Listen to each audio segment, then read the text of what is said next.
So moving on now to the Ryanair Chase. Undersell at the top of the market. I was slightly surprised by the price still available. Is that another clanger from me? I'm desperate to lay him and desperate to take him on, but given what's currently in the field, I actually think he's a big price at what he currently is. There's just nothing in this race anymore. It's such a shame, isn't it? It's that such a shame, patiently, it's not gonna. It's fallen apart. Not going to take part. Will it take part though?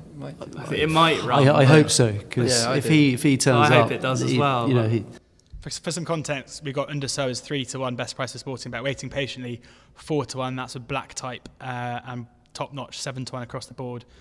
But as you say, it looks to be on. And that Undersow last year, form at Cheltenham is pretty solid. Pulled Ruby's arms off and still managed to do it pretty impressively. So.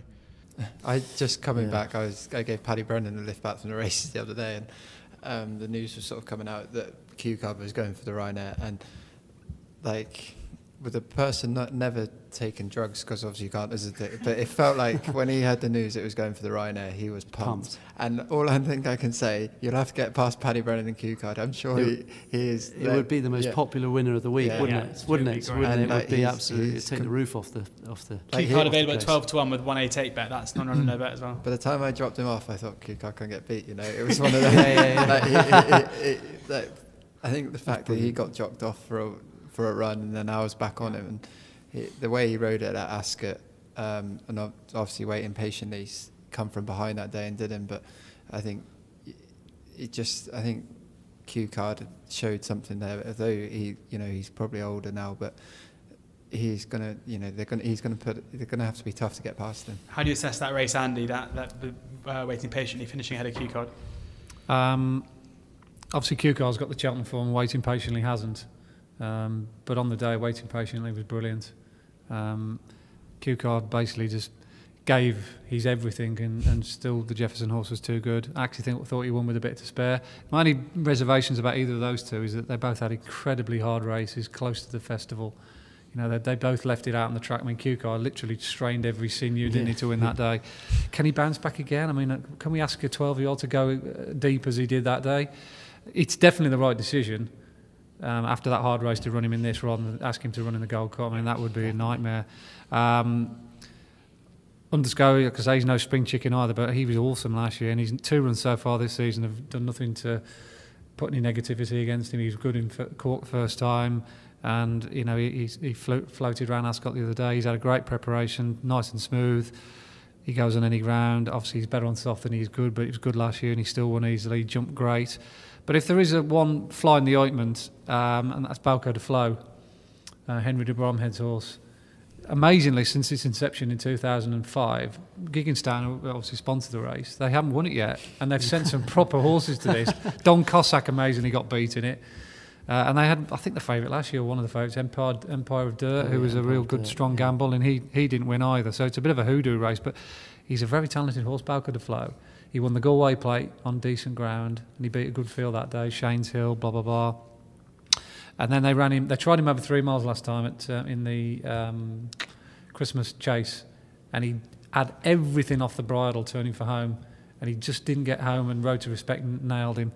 But this is definitely strip. A strong run, 2.5, and he was going really well at the top of the hill last year in the JLT when he fell. And I actually did the sectional times. I know this is a bit crass, but it's the only evidence I've got to suggest he would have. He's at least of equal of Undersco, because when they jumped the one in front of the stand to the point where they fell, he was actually ahead of Undersco, to suggest to me, given how well he was going, that he would have gone, if you compare the two horses, he's a similar kind of horse. So, what is he, 10-1 is he? 8-1. 8-1. That is a really good each way back, with or without the favourite. I think Balco de Flo is the horse to be with. You also get slightly forgotten about now. And just so he's not the same horse on good ground. No, he does need cut in the ground. So, I think people have slightly forgotten about that, but he's not half the horse as he is on soft ground, Yeah, I agree. We should mention top notch. Yeah. I mean, it was. I'm not really sure what happened at Ascot last time. No one seems to really have asked the question. He missed a couple of fences doing that. He did, yeah. He wasn't himself, but I think his JLT run from the previous year and his runs in he was brilliant first time up at Ascot this year, and he won the Peterborough well. It's a big question mark what happened last time. We don't really no one seems to really know whether it was just very flat.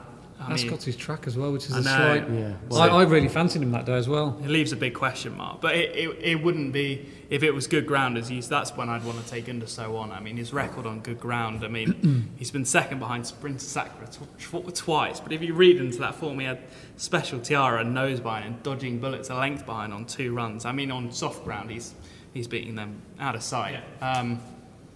It wouldn't surprise me if Top Notch was to bounce back on good ground and against Undersow.